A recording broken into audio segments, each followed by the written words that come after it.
ഗവർണറുടെയും ലോക്ഭവന്റെയും നീക്കം ഉറ്റുനോക്കി രാഷ്ട്രീയ കേരളം. വി.ഡി. സതീശൻ സർക്കാരിന്റെ പ്രഥമ നയപ്രഖ്യാപനത്തിൽ കേന്ദ്രത്തിനെതിരെ വിമർശനമില്ല. മറിച്ച് കേന്ദ്ര സർക്കാരുമായി പരമാവധി സഹകരിച്ചു പോകുമെന്നും ന്യായവും അർഹവുമായ പിന്തുണ പ്രതീക്ഷിക്കുന്നുവെന്നുമാണ് നയപ്രഖ്യാപനത്തിലുള്ളത്. ഗവർണറുടെ നയപ്രഖ്യാപനത്തിൽ കേന്ദ്ര സർക്കാരിനെ പരാമർശിക്കുമോ എന്ന ആകാംക്ഷയിലായിരുന്നു രാഷ്ട്രീയ കേരളം. എന്നാൽ ഇത്തവണ പരാമർശങ്ങൾ ഉണ്ടായില്ലെന്ന് മാത്രമല്ല, വിമർശനവും ഉണ്ടായില്ല. അതേസമയം നയപ്രഖ്യാപനം ആരംഭിക്കും മുൻപും അവസാനിച്ച ശേഷവും വന്ദേമാതരം വീണ്ടും മുഴുവൻ വായിച്ചില്ല. 2 തവണയും ഭാഗികമായും മാത്രമേ വന്ദേമാതരം ബാൻഡിൽ വായിച്ചുള്ളൂ. വന്ദേമാതരം മുഴുവൻ വായിക്കണമെന്ന് ഗവർണർ ആവശ്യപ്പെട്ടിരുന്നുവെങ്കിലും മുഴുവൻ വായിക്കേണ്ടെന്ന് മുഖ്യമന്ത്രി തീരുമാനിക്കുകയായിരുന്നു. അതേസമയം മുഖ്യമന്ത്രിയുടെ സത്യപ്രതിജ്ഞാ ചടങ്ങിൽ വന്ദേമാതരം മുഴുവൻ ആലപിച്ചിരുന്നു. എന്നാൽ വന്ദേമാതരം പൂർണ്ണമായി ആലപിക്കുന്നതിനെപ്പറ്റി തനിക്ക് അറിവില്ലായിരുന്നു എന്നാണ് മുഖ്യമന്ത്രി അന്ന് പ്രതികരിച്ചത്. അതേസമയം വന്ദേമാതരം മുഴുവൻ ആലപിക്കാത്തതിൽ ഗവർണറുടെയും ലോക്ഭവന്റെയും തുടർ നീക്കം എന്താകുമെന്നാണ് ഇനി അറിയേണ്ടത്.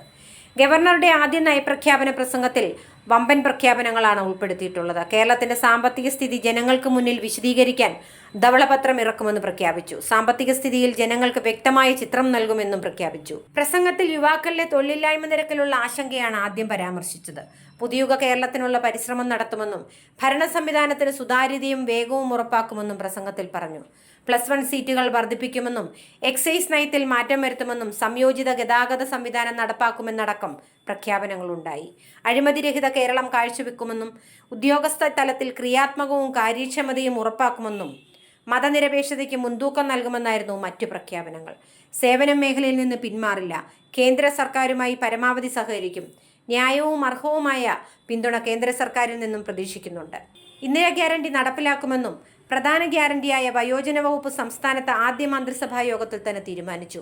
റോഡ്, ജല, വ്യോമ ഗതാഗത സംവിധാനങ്ങളെ സംയോജിപ്പിച്ച് ബൃഹത് പദ്ധതി നടപ്പാക്കും. മനുഷ്യമൃഗ സംഘർഷ മേഖലയിൽ പ്രത്യേകം ശ്രദ്ധ പതിപ്പിക്കുമെന്നും പ്രഖ്യാപനമുണ്ട്. കാർഷിക മേഖലയുടെ സമഗ്ര വികസനം ലക്ഷ്യം വെച്ച് പ്രവർത്തിക്കുമെന്നും മണ്ണ് പരിശോധനയ്ക്ക് ശാസ്ത്രീയ സംവിധാനം കൊണ്ടുവരുമെന്നും പ്രഖ്യാപനത്തിൽ പറയുന്നു. സുഗന്ധവ്യഞ്ജന പാർക്കുകളും പൊതു സ്വകാര്യ പങ്കാളിത്ത പദ്ധതിയും നടപ്പാക്കുമെന്നും പ്രസംഗത്തിൽ വനിതാ കർഷകരുടെ കൺസോർഷ്യം 2026 തന്നെ നടപ്പാക്കുമെന്നും പ്രഖ്യാപിച്ചു.